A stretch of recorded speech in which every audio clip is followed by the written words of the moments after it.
अस्सलाम वालेकुम, मैं हूं तैयब हनीफ। दोस्तों, इमरान खान वज़ीर आज़म भी बने, इमरान खान की हुकूमत भी आई, इमरान खान जो हैं वो कोई तब्दीली नहीं ला सके। इसकी सिंपल वजह पाकिस्तान का मौजूदा ये फरसूदा, ये करप्ट, ये ऐसा सिस्टम है जिसने इमरान खान को कोई भी कदम उठाने में सबसे बड़ी रुकावट या सबसे पहले इसने रुकावट डाली। अब पाकिस्तान तहरीक इंसाफ ने जो मंशूर पेश किया है उसमें इस सिस्टम को बेसिकली खुदा हाफिज बोल दिया है।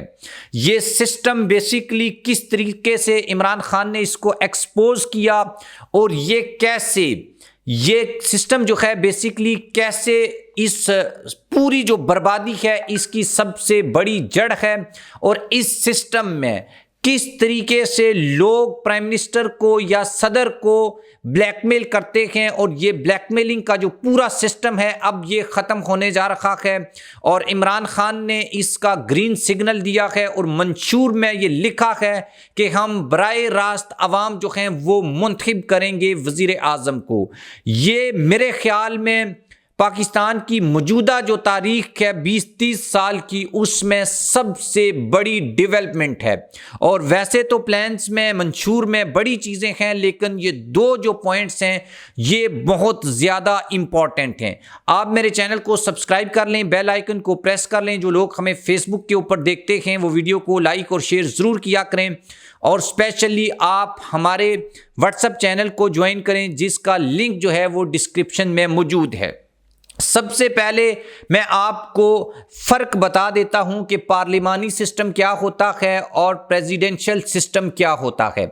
जब आपको ये फ़र्क मालूम हो जाएगा तो फिर आपको ये भी पता चल जाएगा कि भाई ये जो चोर लटेरे जो माफियाज हैं ये इस पार्लिमानी सिस्टम को क्यों पसंद करते हैं। ये ऐसा सिस्टम है जो आज पाकिस्तान की तबाही, पाकिस्तान की बर्बादी, पाकिस्तान की मैशियत, जो कुछ भी या जैसे भी हम आज जहां पर खड़े हैं वो इस सिस्टम की वजह से खड़े हैं। और ये ऐसा सिस्टम है जिसने इमरान खान जैसे विजनरी लीडर को भी एक दिन भी और एक भी अपनी मर्जी का काम नहीं करने दिया। भाई, आप कोई काम करने जाते हो तो अपने एमपीएस एमएनएस जो जागीरदार हैं, जो आप कह लें कि इंडस्ट्रियलिस्ट हैं, जो मुख्तलिफ जो हैं वडेरे हैं, मतलब कि उन्होंने आकर उसमें रुकावट डाल दी। दूसरी तरफ आप जो हैं कोई और कदम उठाने जाते हैं तो एमक्यूएम वाले आ जाते हैं। तो भाई, अवाम बराए रास्त प्रेसिडेंट को चूज करेंगे, प्राइम मिनिस्टर को चूज करेंगे और अवाम ही उसको निकाल सकते हैं। उसके बाद प्राइम मिनिस्टर और प्रेसिडेंट आज़ाद है अपने फैसले करने के लिए, यानी उस अवाम के लिए फैसले करने के लिए जिसने बराए रास्त उस बंदे को चुना है। पहले जो है वो ये फ़र्क मैं आपको बता देता हूं, फिर मैं आपको इसके फ़वाइद भी बताऊंगा और ये भी बताऊंगा कि दुनिया के 70% जो कामयाब मुमालिक हैं उनमें प्रेसिडेंशियल सिस्टम जो है वो लागू है, और यहाँ पर माफियाज इस सिस्टम को क्यों लागू नहीं होने देते। अपनी जो है वो जरदारी साहब हूँ, नवाज शरीफ साहब हूँ, मौलाना फजल रहमान साहब हूँ, जैसे ही बनक पड़ती है तो ये लोग जो हैं वो सामने आ जाते हैं और रोना धोना जो है वो स्टार्ट कर जाते हैं। अच्छा, जो पार्लिमानी सिस्टम है जो आजकल पाकिस्तान में राइज किया है, इसमें प्राइम मिनिस्टर के पास इख्तियारात होते हैं और प्रेसिडेंट जो है वो बेसिकली एक अलामती स्टेट ऑफ सरबराह या रियासत मुमलकत का एक सरबराह होता है। ठीक है, तो इसमें क्या होता है कि हम एमपीएस एमएनएस को चुनते हैं। जो एमपीएस हैं वो वज़ीर आला बनाते हैं और वज़ीर आला जो है वो यानी उसके ऊपर गवर्नर होता है, जबकि एमएनएस जो होते हैं ये मिलकर वज़ीर आज़म बनाते हैं। और यहाँ पर एमएनएस और एमपीएस और काबीना की मदद के बगैर या उनके राज़ी हुए बगैर प्राइम मिनिस्टर कोई भी फैसला नहीं कर सकता। यानी कि एक ऐसा सिस्टम जो 7 दहाइयों से पाकिस्तान में राइज किया, उसी सिस्टम से ये एमएनएस आते हैं, उसी सिस्टम से एमपीएस आते हैं। वही 30 फैमिलीज हैं जो पाकिस्तान के हर सेक्टर, शुगर सेक्टर हो, इंडस्ट्रियल सेक्टर हो, बिजनेस हो, ब्यूरोक्रेसी हो, कोई भी अदारा हो, इनमें ये सब लोग बैठे हुए हैं और ये सब लोग इस मुल्क का सिस्टम चला रहे हैं। और जब इमरान खान जैसा कोई बंदा या कोई लीडर आता है तो ये उसको चलने नहीं देते, और अगर चलने भी दें तो अपनी मर्जी के मुताबिक चलने देते हैं। और जब Imran Khan out of the box जाकर कोई फैसला करने की कोशिश की तो ये लोग इमरान खान के सामने खड़े हो गए, क्योंकि इनको जो मफादात हैं उनको नुकसान पहुंच रहा था। दूसरी बात, जो प्रेसिडेंशियल सिस्टम है, प्रेसिडेंशियल सिस्टम में क्या होगा कि भाई आपने बराह रास्त अपने वोट से प्रेसिडेंट को चुनना है। चूंकि इमरान खान साहब का जो मंशूर है उसकी भी मैं बात आपके सामने रखता हूं, लेकिन इसके लिए ज़रूरी क्या है कि इमरान खान के पास 2/3 अक्सरियत होनी चाहिए। अगर ये 2/3 अक्सरियत आप इमरान खान को 8 फरवरी के इलेक्शंस में नहीं देते तो इसका मतलब ये है कि आप अगर पाकिस्तान में इस्लामिक सदारती निज़ाम चाहते हैं तो वो कभी भी नहीं आएगा। This is the last chance. आप खान साहब को वोट करें तो आप ये सिस्टम ला सकते हैं। अभी मैं जो है वो आपको ये बता दूं कि किन ममालिक में ये सिस्टम राइज है, उसके बाद जो है वो मैं आपको ये बताऊंगा कि भाई ये जो सिस्टम है ये कितना बेनिफिशरी है, और जो सिस्टम हमारे यहाँ पे ऑलरेडी राइज है ये कितना जो है वो ख़तरनाक है। सबसे पहले, दुनिया की सबसे बड़ी सुपर पावर अमेरिका, जो दुनिया के लिए माशी, टेक्नोलॉजी, डिफेंस हर सिस्टम में दुनिया को लीड करता है, वो प्रेसिडेंशियल सिस्टम वहां पर लागू है।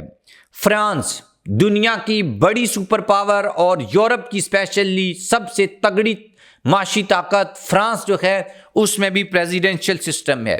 चाइना में भी प्रेसिडेंशियल सिस्टम है, दुनिया की दूसरी बड़ी इकोनॉमी। रूस बहुत बड़ा मुल्क है, जो साबिक सोवियत रूस था, जो दुनिया में एक बड़ी सुपर पावर रह चुका है, वहाँ पर भी पुतिन प्रेसिडेंट हैं और सदारती निज़ाम है वहाँ पर। टर्की में भी पाकिस्तान की तरह 2001 या उससे पहले पार्लिमानी सिस्टम हुआ करता था, लेकिन तैयब एर्दोगान जब इक़्तिदार में आए और उन्होंने देखा कि भाई पार्लिमानी सिस्टम के अंदर रहकर तो आप कोई काम ही नहीं कर सकते, आप तो ब्लैकमेल होते रहोगे, 2 MPs MNAs लोटे ये निकल कर आपकी हुकूमत तोड़ देते हैं, जैसे इन्होंने इमरान खान की हुकूमत तोड़ दी। तो यहाँ पर फिर तैयब एर्दोगान ने 10 साल लगाकर ये सीखा, और जब उनको पता चला तो उन्होंने 2/3 अक्सरियत ली और मुल्क में प्रेसिडेंशियल सिस्टम जो है वो लागू कर दिया, जिसकी वजह से आज टर्की आपको मॉडर्न टर्की नज़र आता है। उसके बाद ईरान की एग्जांपल है, वहाँ पर भी प्रेसिडेंशियल सिस्टम है।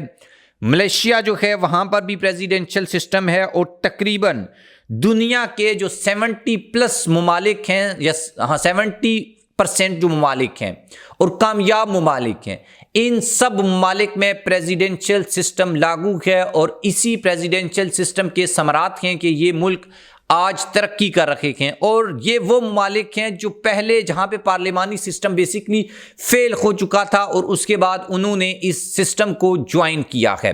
अब पाकिस्तान तहरीक इंसाफ का मंशूर आया है, जब PTI की हुकूमत थी, इमरान खान को उस वक्त भी बारहा दफ़ा ये सुजेशन दी गई कि भाई आप मुल्क में प्रेसिडेंशियल सिस्टम लागू कर दें। तहरीक अदम एतमाद, उसके बाद ब्लैकमेलिंग, यानी हर मामले में इमरान खान साहब को जब ब्लैकमेल किया जाता था तो खान साहब को ये कहा जाता था कि आप प्रेसिडेंशियल सिस्टम या एक ऐसा सिस्टम जिसमें बराह रास्त जो है वो अवाम वज़ीर आज़म को मुंतखब करें और अवाम ही उसी प्राइम मिनिस्टर को निकाल सकते हैं। ये MPAs और ये MNAs वाला जो रोला है इससे निकाला जाए। लेकिन खान साहब की हुकूमत ऑलरेडी इतनी वीक हुकूमत थी और उसमें भी इत्तेहादी लोग शामिल थे, और खान साहब अपनी मर्जी का कोई काम कर नहीं सकते थे, तो उस वक्त तो ये पॉसिबल नहीं था। लेकिन फिर इमरान खान साहब की हुकूमत ही चली गई तहरीक अदम एतमाद के नतीजे में। उस वक्त भी बहुत से लोगों ने ये बोला कि भाई आप असम्बली को डिज़ोल्व कर दें और अवाम में जाएं और प्रेसिडेंशियल सिस्टम के लिए अवाम से वोट मांगें। लेकिन उस वक्त जरदारी साहब, मौलाना साहब, और वो जिसे कहते हैं कि जैसे दुम के ऊपर पाँव रख दिया है, जब ये खबर आती थी तो ऐसे लगता था कि इन सियासी जमातों की दुम के ऊपर किसी ने पाँव रख दिया। क्योंकि ये जो है वो पार्लिमानी सिस्टम के मज़े लूट रहे हैं, और अवाम महंगाई बेरोज़गारी में जो है वो जो हाल है हमारा वो सबको मालूम है। तो चूंकि ये बात उस वक्त भी की जाती थी लेकिन दबे अल्फाज में की जाती थी, लेकिन अब जो है वो पाकिस्तान तहरीक इंसाफ ने जो मंशूर दिया है उसमें दो बड़े इंपॉर्टेंट पॉइंट हैं। एक पॉइंट ये है कि ट्रूथ रिकंसिलिएशन एक कमीशन बनाया जाएगा, यानी पाकिस्तान इस हाल में कैसे पहुंचा इसके ऊपर ये जो कमीशन है ये फैक्ट्स और फाइंडिंग्स निकालेगा। और यही बात शाहिद खान अब्बासी साहब कहते हैं कि वो ट्रूथ एंड रिकंसिलेशन जो कमीशन है वो होना चाहिए, बनाना चाहिए कि भाई हम यहाँ पर कैसे पहुँचे।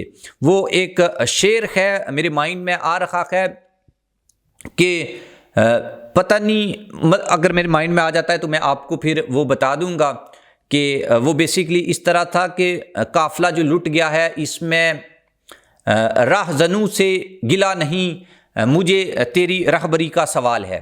यानी कि काफ़िला जो है वो लुट गया है, मुझे इससे कोई फ़र्क नहीं पड़ता, लेकिन तू काफ़िले का लीडर था, तू रहनुमा था, तो मुझे तो तेरी जो रहबरी है, तेरी जो लीडरशिप है, इसके ऊपर मुझे जो है वो अब डाउट होना शुरू हो गया है। तो हमें भी खान साहब की जो रहबरी थी उसके ऊपर कि यार खान साहब आए भी हैं हुकूमत में, इसके बावजूद जो है वो कुछ भी नहीं कर सके, तो ये बड़ा सवाल था। अब जो है वो एक तो ये है कि खान साहब ने रिफॉर्म्स और बड़े पैमाने के ऊपर रूल ऑफ लॉ को जो है वो तब्दील और तरमीम करने का अंदिया दिया है और कहा है कि फौजदारी हूँ या सिविल, हमारे कुछ कवानीन फरसुदा हो चुके हैं, आवाम के बुनियादी हकूक़ के तहफ़्फ़ुज़ की खातर फौजदारी कवानीन में तब्दीलियाँ लेकर आएंगे। नया पाकिस्तान, नया तफ्तीश का निज़ाम के तहत हम आइनी तरमीम लाएंगे। यानी जो कुछ पिछले कुछ अरसे से हो रहा है आपके सामने है।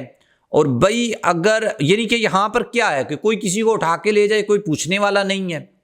आप जो है वो MPO के तहत, 3 MPO के तहत, 14 MPO के तहत लोगों को गिरफ्तार कर रहे हैं, दफ़े लग रहे हैं, चादर और चार दीवारी के तकद्दस को पामाल किया जा रहा है, किसी को टस से मस नहीं, इलेक्शन टाइम पे नहीं हुए, 90 दिन के अंदर नहीं हुए, आइन मुअत्तल है, कोई चक्कर नहीं है।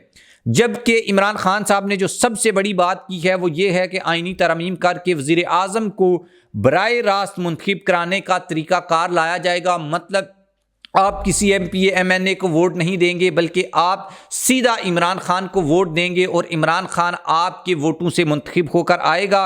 असम्बली की मुद्दत उन्होंने बोला है 5 साल से कम करके 4 साल करेंगे, सेनेट की मुद्दत 6 साल से कम करके 5 साल करेंगे, 50% सेनेट को बराह रास्त अवाम से मुंतखब कराने का तरीक़ाकार अपनाएंगे। ये सबसे बड़ा और ज़बरदस्त तरीका है। अदरवाइज़ हमारे यहाँ पर क्या होता है, सेनेटर, यानी ये बात मशहूर है और शाहिद खान अब्बासी तो इसका बार बार जिक्र करते हैं कि सेनेट में बैठे हुए जो लोग हैं ये किसी सियासी जमात से नहीं होते, ना ये PTI के साथ मुखलिस हैं या नून लीग के साथ, ना पीपल्स पार्टी के साथ, किसी भी सियासी जमात का सेनेटर किसी सियासी जमात के साथ मुखलिस नहीं होता। हमने देखा कि ताकतवरों ने जब चाहा नून लीग की मेजॉरिटी होने के बाद सादिक संजरानी बन गए और फिर PTI की मेजॉरिटी होने के बाद फिर सादिक संजरानी बन गए।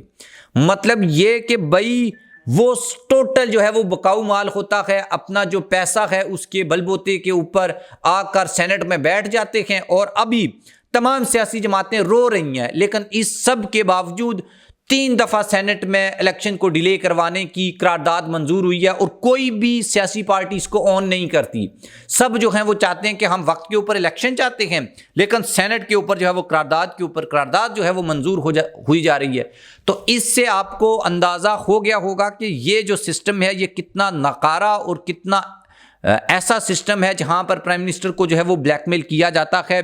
लेकिन ये सब कुछ होगा, खान साहब करना भी चाहते हैं, लेकिन होगा कैसे?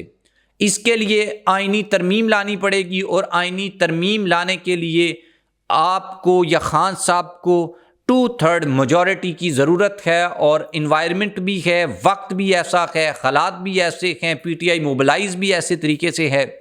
तो भाई 8 फरवरी को अगर आप इमरान खान साहब को 2/3 मेजॉरिटी दे देते हैं, 2/3 अक्सरियत दे देते हैं, तो खान साहब आकर मुल्क में प्रेसिडेंशियल सिस्टम या ऐसा पार्लिमानी सिस्टम जिसमें बराह रास्त जो है वो वज़ीर आज़म को आप मुंतखब करेंगे और वो वज़ीर आज़म फिर किसी से ब्लैकमेल हुए बग़ैर आपके मसाइल को हल कर सकेगा। आप इसके बारे में क्या ओपिनियन रखते हैं? मुल्क में प्रेसिडेंशियल सिस्टम होना चाहिए, पार्लिमानी सिस्टम ही सही है? अपनी ओपिनियन भी ज़रूर लिखिएगा। अल्लाह हाफिज़।